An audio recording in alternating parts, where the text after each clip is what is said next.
तीनों लोकों के स्वामी, देवों के देव महादेव, त्रिकालदर्शी महादेव।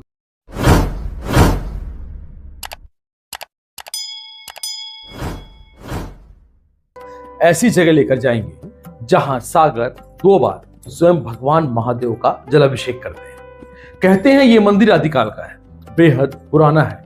यहां तक कि स्कंद पुराण में इसके बारे में वर्णन भी मिलता है। अभी आपने पत्थर पत्थर या कंकड़ कंकड़ पर शंकर सुना होगा, परंतु हम आपको आज लहर लहर पर शंकर के दर्शन कराएंगे। भारत विविधताओं का देश है, जहां धर्म, मिथक, प्राकृतिक चमत्कार और भूगोल आपस में मिलकर ऐसी कहानियां और स्थल बनाते हैं जो न सिर्फ श्रद्धालुओं को आकर्षित करते हैं, बल्कि यात्रियों, शोधकर्ताओं, इतिहासकारों और प्रकृति प्रेमियों को भी अपना मोहन बना लेते हैं। ऐसा ही भारत का एक रहस्यमय मंदिर है जिसका नाम है स्तंभेश्वर मंदिर, जो गुजरात के भरूच जिले में कावी कंबोई गांव में स्थित है। और उसकी एक विशेषता है कि यह दिन में 2 बार समुद्र की लहरों के कारण डूबता है और उसके बाद फिर वह प्रकट होता है। इसे गायब मंदिर भी कहते हैं और गायब मंदिर के नाम से यह प्रसिद्ध है। लेकिन इस घटना के पीछे जितना आस्था है उतना ही विज्ञान है, इतिहास और प्राकृतिक परिस्थितियां हैं। हम विस्तार से आपको इस मंदिर के बारे में बताने वाले हैं। यदि इस मंदिर की भौगोलिक एवं ऐतिहासिक पृष्ठभूमि में यह मंदिर देखा जाए तो गुजरात राज्य के भरूच जिले के जंबूसर तहसील के कावी कंबोई गांव के समुद्र तट पर स्थित यह मंदिर विराजमान है।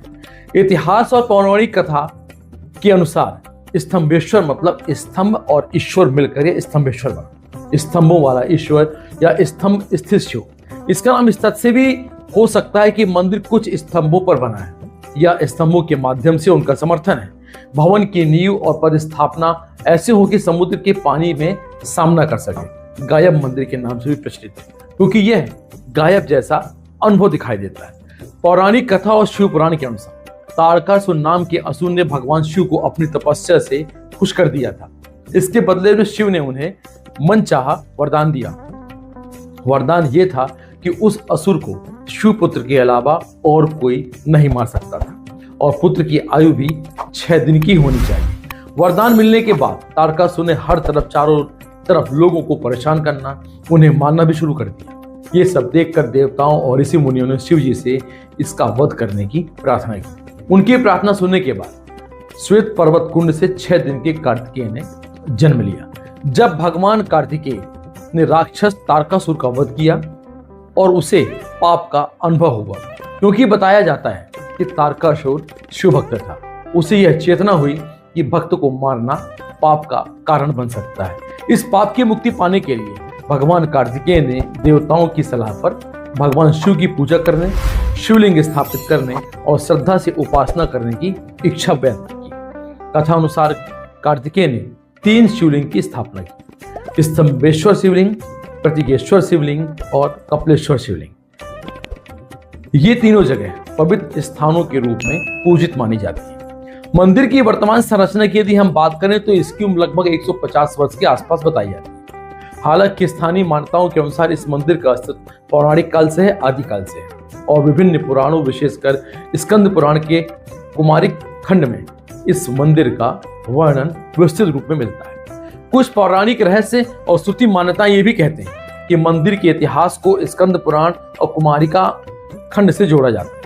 इस प्रकार इसकी उत्पत्ति को पौराणिक काल से जोड़ना एक बड़ा रहस्य और बड़े गौरव की बात होती है। यह माना जाता है कि स्तंभेश्वर तीर्थ क्षेत्र महिसागर संगम के समीप है। महिसागर अर्थात समुद्र और संगम, यहाँ नदी प्रवाहों या खाड़ी समुद्र के मिलन का स्थान कहलाता है। ये सामंजस्य यह बताता है यह स्थान सिर्फ स्थानिक नहीं है, बल्कि पवित्रता की दृष्टि से महादेव शिव की पूजा का स्थल का केंद्र बना रहा है। यदि हम बात करते हैं लोकोक्तियां और लोक श्रुतियों की और भक्तों की कहानियां हैं कि जब मंदिर डूबने की स्थिति में होता है तो समुद्र की लहरों की आवाज, पानी की झंकार, समुद्र के पीछे पीछे आती जाती कहर की दिव्यता, यह सब एक आध्यात्मिक अनुभव देता है। वहां जब मंदिर प्रकट होने लगता है जैसे कि भगवान फिर से दर्शन देने वाले हों, भक्तों को बहुत उत्साह और धार्मिक भावनाएं बढ़ जाती है। इस क्षण को देखने के लिए बड़े दूर से लोग इसके दर्शन के लिए आते हैं। गायब होना और पुनः प्रकट होना इस मंदिर में जितना पौराणिक दृष्टि से रोचक है, उतना ही प्राकृतिक दृष्टि से भी अद्वितीय है, क्योंकि यहाँ एक प्राकृतिक घटना होती है। जो लगता है जैसे मंदिर हर दिन 2 बार गायब हो जाता है और खुद समुद्र भगवान की जलाभिषेक करने के लिए उपस्थित होता है। आखिर भगवान शिव गायब होते हैं तो ऐसा क्यों होता है, इसकी प्राकृतिक संरचना के बारे में समझते हैं। मंदिर समुद्र के उच्च ज्वार के समय समुद्र की लहरों से ढक जाता है। इस समय पानी मंदिर की अधिकांश संरचना और गर्भगृह को पूरी तरह से ढक देता है। जब समुद्र का पानी पीछे हटता है यानी निम्न ज्वार आता है तो मंदिर पुनः दिखाई देता है और गर्भगृह खुल जाता है। शिवलिंग पुनः दृष्टिगोचर होते हैं। इस प्रकार की घटना दिन में 2 बार होती है क्योंकि समुद्र का ज्वार और भाटा 2 चक्रों में बदलता है, सुबह और शाम के चक्रों में। उपासना और पूजा पद्धति आस्था का अलग ही तरीका है। यहाँ दूध से नहीं बल्कि तेल से अभिषेक करने की मान्यता है। यह विशिष्ट परंपरा मंदिर के स्थानीय श्रद्धालुओं द्वारा बताई जाती है। मंदिर के गर्भगृह में शिवलिंग लगभग 4 फुट के ऊंचे हैं।